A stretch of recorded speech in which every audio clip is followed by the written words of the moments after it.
Welcome to Trust GBS. In each episode, we'll get together with other professionals and have fun talking about trust and estate matters. You can find this show on all the major platforms, including YouTube, LinkedIn, Facebook, Apple Podcasts, Spotify, and on our website, lawgbs.com. Now here are the hosts of Trust GBS, Lori Bolander and Lauren Gallagher.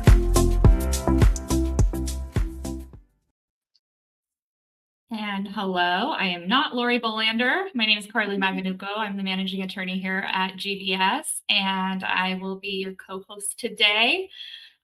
We have today Lauren Gallagher, partner, and welcome to Trust GBS, where we explore the practical, legal, and human sides of trusts and estate planning. And today we're excited to welcome Donovan Filpi to the podcast. Donovan is a certified financial planner with Merrill Lynch, where he has spent nearly 2 decades helping individuals, families, fiduciaries, and professionals navigate complex financial decisions with confidence.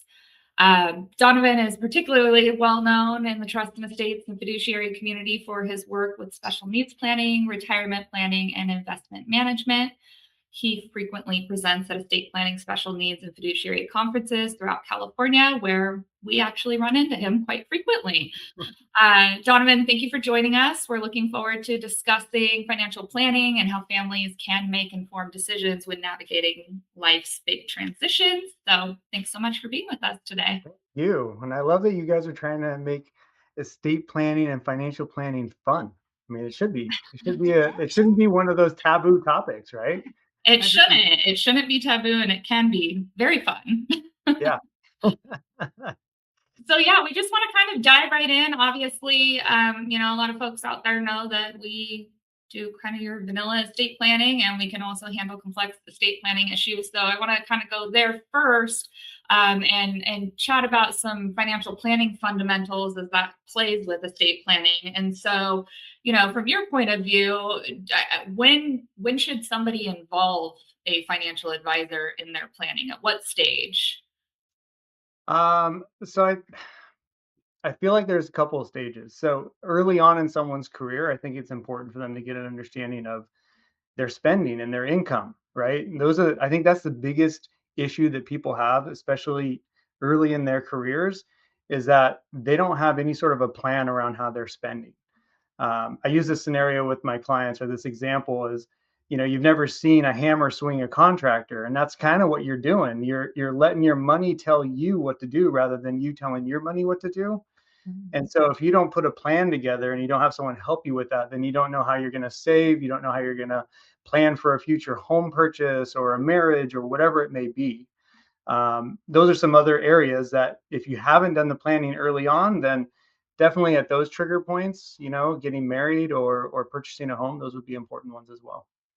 Well, and I hear people who have, they're starting their career and they have a 401k plan with their employer, and they say, oh, well, I'm not going to contribute. And it seems a little silly not to, especially when the employer is willing to match some of their contributions. Yeah. And that's something that, if a company is willing to match 3%, at the very least, contribute 3%. You're getting 100% return without even any market performance because they're matching it. So it's really leaving money on the table if you don't. Right. Yeah. And so, you kind of alluded to one of the next points I wanted to hit on, which is, in the advanced estate planning world, we obviously have folks who come in kind of later in life and said, we've been meaning to do this for years and years, but we also have those younger couples who just got married. And so, I often, I know the partners do as well. I tell my clients, at a minimum, check back in every 3 to 5 years, depending on, your age and health. And then I kind of have those trigger events that I say, or if these things happen, so marriage, death, birth, divorce, call us. Does that kind of fall in line with what you're advising? Do you do annual reviews? How are you approaching I think that? it depends on the situation. So with families, I would say at a minimum, you're meeting with your advisor annually. And during that time, the advisor should be asking, has anything changed in your situation? Have you gotten a promotion at work? Have you switched jobs? If you're adding to your family, have your expenses gone up? Like those are the two big things that account for like your ability to save in the future, is your spending and your expenses. So I, at the very least, I meet with my clients once a year. If I'm working with a professional fiduciary, then we do more quarterly reviews, because typically the people in their care have shifting situations when it comes to health, when it comes to their lifestyles. So we may need to adjust plans or distributions more rapidly than a normal family. Yeah. Okay.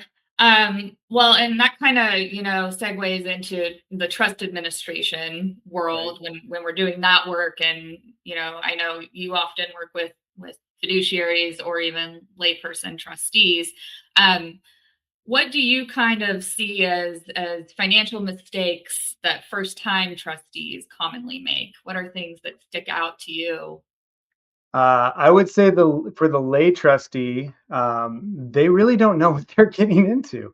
A lot of times families want to appoint, a child or someone in the family, and they don't really know all the details of what's going on. And so I think it's hard um, to help them get to that point where they're comfortable and they're actually starting to make decisions that are going to benefit what's going on in the situation. But again, going back to the expenses, like if you don't know the expenses of the shoes that you're stepping into, and you don't know like where the income streams are, I mean, you really have to identify those things pretty quickly so that that person doesn't lose any sort of level of care. And so Right. those are important situations, right?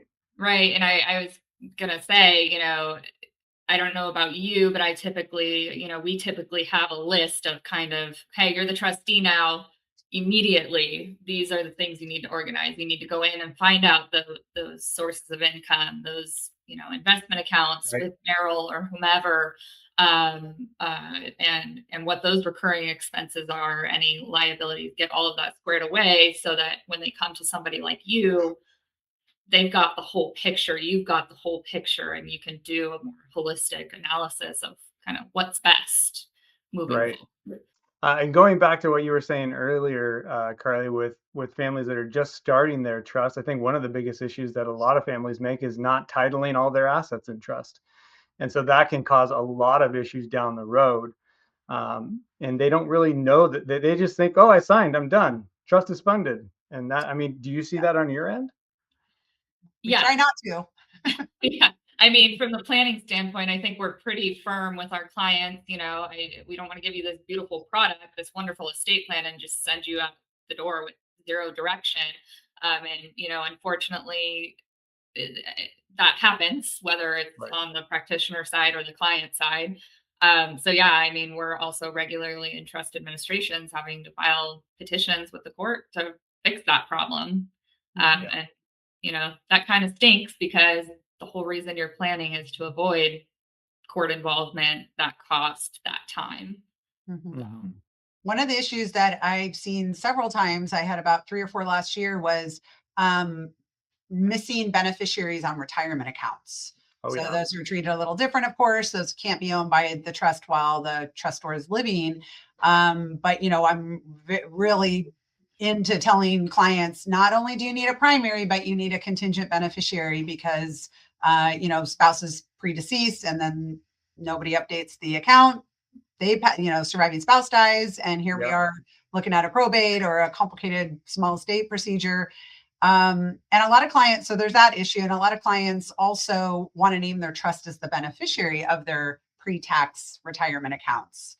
Right. So how do you feel about that? Oh. I mean, if it's appropriate, like a special needs trust, then yeah, that would make sense because you can extend the stretch and you have a lot of benefits to that. Otherwise, I think you're really you're opening yourself up to a lot of different tax issues, and that's I think it's really important. I love that you guys are having this conversation with different professionals, but what I try to instill in my clients is like your team is really important, and the team is your estate planning attorney, your financial advisor, your tax advisor, and they all need to know each other. You Yes, can't have them in silos working separately and not knowing the whole picture, because that can just be disastrous. that's Um, so true. yeah, Absolutely, absolutely. Not just because we're all working off of information that we should be sharing, but then Mhm. the timing issues that can arise with distributions and paying liabilities and all of that. So, I mean, mission critical. Yeah. yeah. And I think that there's like, going back to the beneficiaries in general. I mean, you have blended families, you have all these different things that can really cause issues at the end of life. If they're not addressed, you should be looking at your beneficiaries, reviewing them at least as often as you're reviewing your estate plan.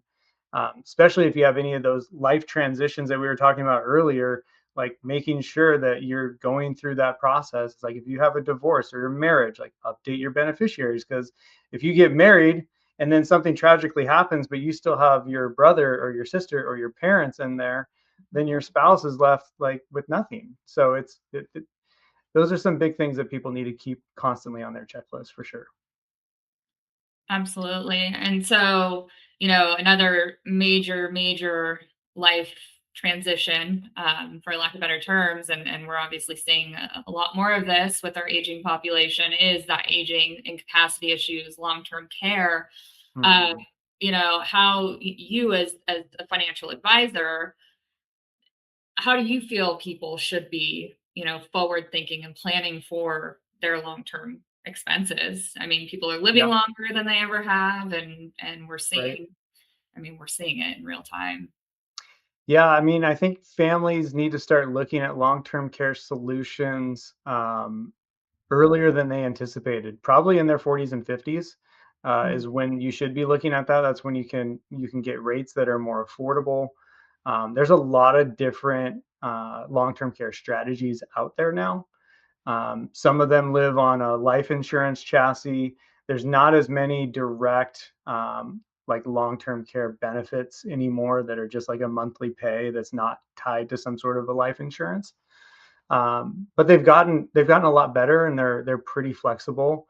So those are the ones that I would anticipate, or I would recommend, that people at least explore, and but they should be exploring earlier than 60s and 70s. I mean, at that point, you have more health issues coming up. It makes it more challenging, and the product's going to be a lot more expensive, um, just given that. So I think it's something that's really, given what you're saying earlier about longevity. It's something that's pulling back in the timeline of when people need to start thinking about it.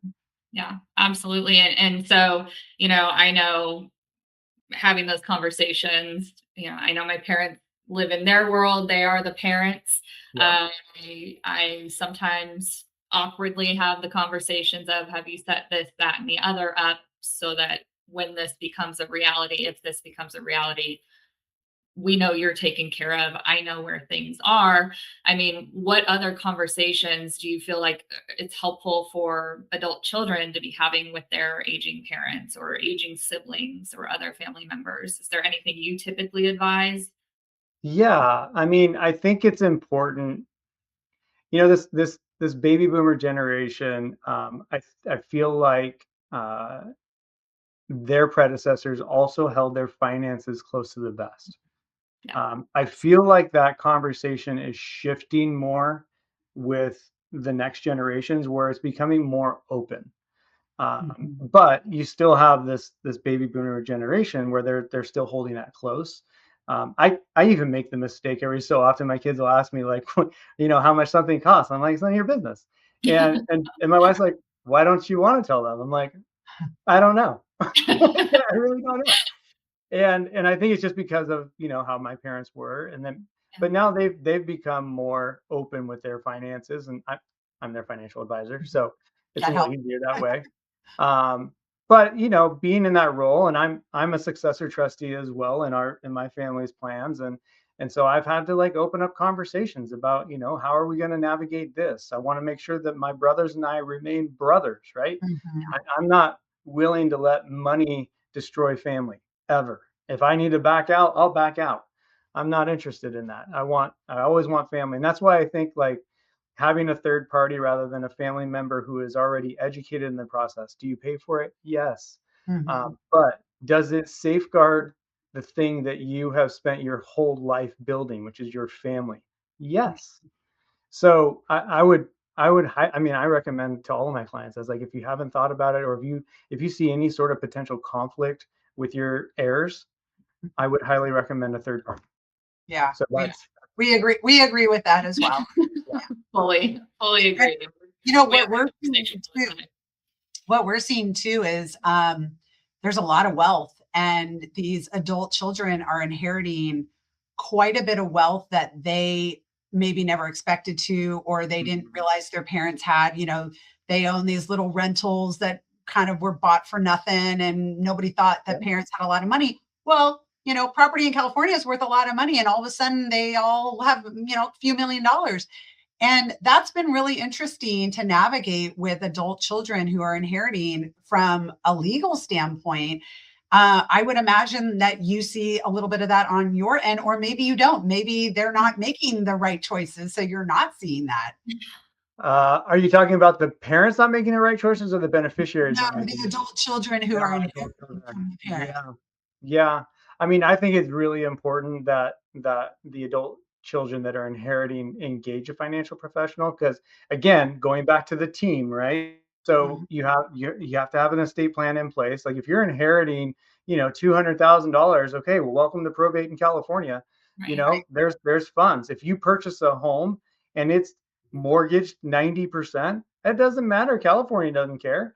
Like you're going to probate if it's not titled in trust. And so I think those are important conversations to have.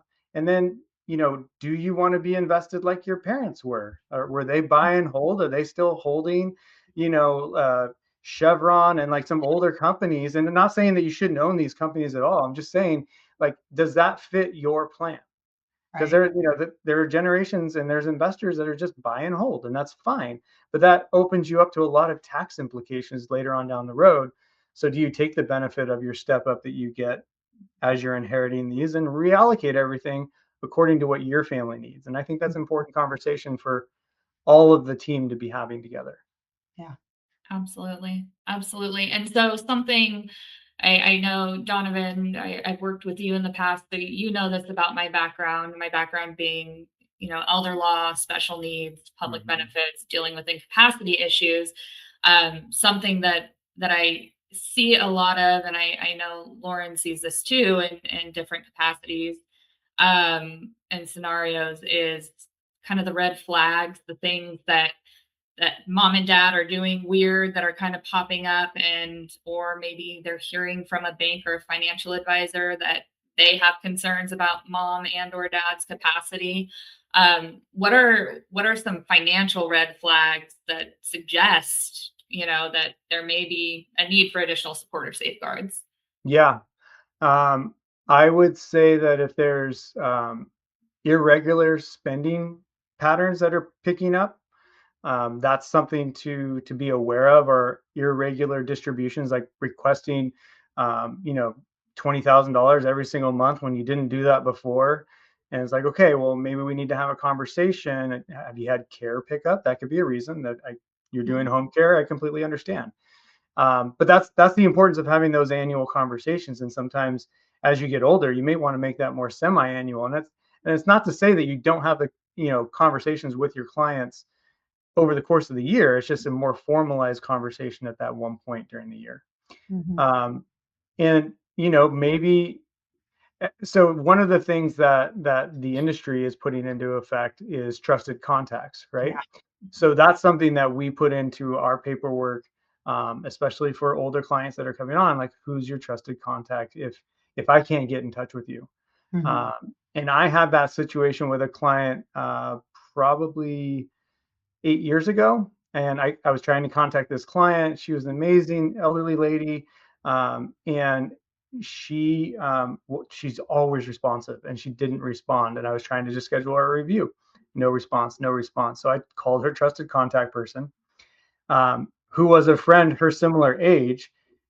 That person had her daughter call me and say, "Who are you and why are you calling?" I said, "Here's what's going on. I've been trying to get in touch for an annual review. And she's like, I'm going to have her nephew call you. And then he called, and he was the successor trustee, and he is already, so she was in memory care. Mm. Yeah. And so I had no way of knowing that, Yeah. but that trusted contact form really helped that situation. So it's really important for clients to add that to their Yeah. accounts for sure. Well, I think we've all seen these sophisticated scammers get a hold of some of our clients, and it is unbelievable how savvy they are and how a very smart person who ran their own business and managed their own finances could fall for them, but it is so easy. And so I would imagine when you're seeing some of those patterns or some of those unexplained withdrawals or transfers, that trusted contact could really come into play too. Oh yeah. Sometimes it's already too late, and I've had several where there's just nothing that can be done. It's Right. And it's demoralizing. They're embarrassed. They're shamed. They're, Yep. it's really just completely, their whole spirit's gone. Well, and that whole effect causes them to, so demoralizing, shame, all of that stuff. What does it do? It causes them to mask it like it never Mhm. happened. So people ask about it, but they were a successful business person and they don't want to feel shamed because they got scammed in this, and so that's masking is a difficult thing to kind of uncover because Yeah. people, I mean, especially those that are going through cognitive decline, they can figure out a way to work a room Yep. Yeah. where they're not getting deeper into the conversation where all of a sudden you're like, you already said that, or you already asked me that. So yeah, Yeah. it's a challenge. And so when our clients or family members of clients are, or, fiduciaries, trustees, all of those people, I mean, what should they be looking for in a financial advisor? Obviously, we work with many different financial Mhm. advisors and institutions, but, what kind of financial planner are we looking for that can not only help with the management, all of the things we talked about at the beginning, but also in keeping an eye out for those kinds of risks, aside Yeah. from the communication, which is obviously massively important. Yeah, communication is huge. You want someone that's going to make recommendations based off of a plan. We won't make a recommendation without understanding the full scope of what's going on with with a fiduciary, with the beneficiary, or understanding what's going on in the family. Like if I'm meeting a new family and the parents are coming in and want to do financial planning, it's like, well, I can't really make a recommendation without knowing your cash flow and what you have in place. And you have all these accounts elsewhere that you want to maintain, but I don't know if you already have a ton of Apple or Google. Like, how do I know how you're invested? So those are things that you want to make sure that that you feel connected with them. You want to feel a trust with them. And then they're asking the right questions around planning. Like they want to understand your family. They want to be a part of that conversation. You don't want to just have a return conversation during the review. I want to know what's going on with your kids. How are they doing in college? Oh, they're going through the fire academy. That's amazing. Like these are things that you want to have your financial advisor, your estate planner, maybe even your CPA, like understanding about your family, because it's all relationships. It's all Mhm. relationships. And Yeah. you want to make sure that like in talking to your clients when they're working with their advisors, like make sure they're not like keeping anything back. Like, Mhm. they need to understand the full picture to be able to advise appropriately. Yeah. That's such a good point. I mean, we see it usually after the fact, like, oh, I helped my child buy a home. I put the $200,000 deposit down, down payment down. I'm like, could you afford to put that down? Now you're on title because you had to co-sign the loan. Now you're on the Right. hook for the loan. Now, when we transfer it, it's not really your house, but you do have some kind of investment in it. And if we transfer it out of your name, now it's going to trigger a property tax issue. So we see a lot of those kinds of things after the fact. And it's like, Right. shoot, wish you had contacted us because we would have spun you off to your accountant and your financial advisor to all talk Right. to you about why we could have come up with a better plan. Right. Well, and so going back to retirement accounts for just a second, like how have you seen the change because people used to use the retirement plan as kind of an estate plan, right? Because you had this stretch provision, and all of a sudden you have this estate that's a retirement account. You can add beneficiaries and then beneficiaries, and but now you got this 10-year distribution, and now, it's you can't do that any longer unless it's a special needs trust again. Right. Yeah. That's, I have clients that have like $7 million in their retirement account, and they have 2 kids, and I'm thinking those kids have 10 years to fully withdraw $3.5 million each, or whatever it is when they die. That's a lot of income. They have to income. A lot of income. It seems like the conversation's changing a little bit of like, don't sock every penny away in a pre-tax retirement account. Yeah. I mean, the benefits have definitely changed post Secure Act, right? Mm-hmm. And it does require the full team. You have to engage a CPA. I think that one of the things that's a benefit, obviously you're losing a parent, but like for younger children that are named as beneficiaries, that 10-year doesn't start until age 21. That's the national number, right? That I think they call it age of attainment or whatever. But so if they're 16, then you have 15 full years to get those funds out and take advantage of the years where they're not working, maybe keeping them, again, work with the CPA. Or if you're towards the end of your career and your parents pass, and it's like, okay, well, I'm going to just take the required minimum for the first 3 or 4 years and then retire. And then I can use this income to unload it over the next 5 to 6. Mm-hmm. So again, it really does come into the whole team conversation and engaging. We now have to engage the CPA all the time. Yeah. All the time. I can't give tax advice or legal advice. Yes. And so, and I don't want to. Yeah. I don't want to. So the team is important. Yeah, and I would say that mirrors the conversation that I'm having with clients, typically at the tail end of the planning process, when we're talking about funding, but certainly advising, I still get the client every once in a while who is very insistent on naming the trust as the beneficiary of that retirement account. And when I explain secure and what that really doesn't accomplish anymore, what it used to, unless you have that eligible designated beneficiary like a special needs trust, I do still get the folks who say, well, for that 10 years, I want control. And, it's an exercise sometimes in futility, but sometimes, people hearing, if your kid calls me after you've passed away, they're the trustee and they've got these assets to deal with. The first thing I'm going to say is talk to the planner, talk to the CPA about your personal situation. Yes, I don't represent you as a beneficiary, only as the trustee, but you need to talk to those people so we know how to properly administer this, get this to you, and you be on your way. Well, we can definitely change the landscape.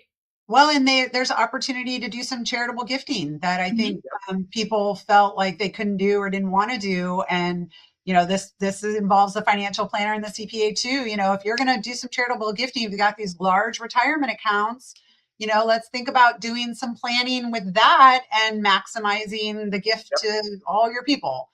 So that's coming up a lot more, and it's great. I think as long as it's done correctly with all the team involved, it works out beautifully. That's awesome. Yeah, that's great advice. Love it. Absolutely. Well, so we have a practical rapid fire segment. We've got 3 kind of quick questions for you, Donovan. What's the biggest financial planning mistake folks make? Not doing it. I mean, if you don't, going back to the contractor and the hammer, like if you don't know what you're spending and you're just basically looking at the money coming into your account and say, oh, it's available. Oh, we shouldn't spend any more. And like, you don't know exactly where it's going. It's, you can call it what you want. People hate the word budget. We use spending plan now because that sounds fun, right? So, I get to spend. That's what I get to spend. But budget puts you in a box. I don't know why that is. So you need to have a spending plan, but not doing anything is not planning is a plan for failure. And I feel like this next question kind of connects to that, but what's one thing every adult should have in place? So gosh, one thing. So I was thinking about this question, and I honestly think that it's your healthcare directive and HIPAA disclosure. Like, I think that those are the biggest pieces that you need to have. And like, I love that there's this, over the last like decade, you're seeing the college planning package where it's like, yeah, your kids are 18. No one has to share anything with you now. Mhm. So They, yeah, they can't. Yeah, they can't. I've done a lot of those lately, and it's Yeah. refreshing to see. It makes Yeah. me very happy as Yeah. a younger attorney to see like the younger generation getting it. Well, it's usually the parent going, you're going into Lauren's office and you're That signing. too. That too. We'll do whatever it takes, right? And then the third one myth that you wish would disappear. I think going back to where we started the conversation, the misconception around estate planning and financial planning being for the ultra wealthy. Coming like especially here in California, if you purchase a home, you need an estate plan. If you have assets that are over $200,000, like you're gonna need that. And if you have assets over $200,000, that means your income's probably in a decent place. You should be working with a financial advisor. So like the financial planning and estate planning is not for the ultra wealthy. I mean, it's for them, but it's for everybody. Like these are important things to protect your family and to protect your provision for that family. Absolutely. Very true. Well, this has been very interesting, and we're really grateful you joined us today. You can contact Donovan at his office, 760-930-3110, or by email at donovan.r.filpi@ml.com. You can visit lawgbs.com to learn more about us and our team. Thank you again, Donovan. Appreciate it. For spending time with us on Trust GBS. And we'll be back soon with more compelling content. Love Thanks, it. It was Donovan. fun. Thank you. Thank you, Donovan. You've been tuning in to Trust GBS with your hosts, Lori Bolander and Lauren Gallagher. You can find this show on all the major platforms, including YouTube, LinkedIn, Facebook, Apple Podcasts, Spotify, and on our website, lawgbs.com. Thank you for your positive feedback, comments, questions, and sharing this show with others.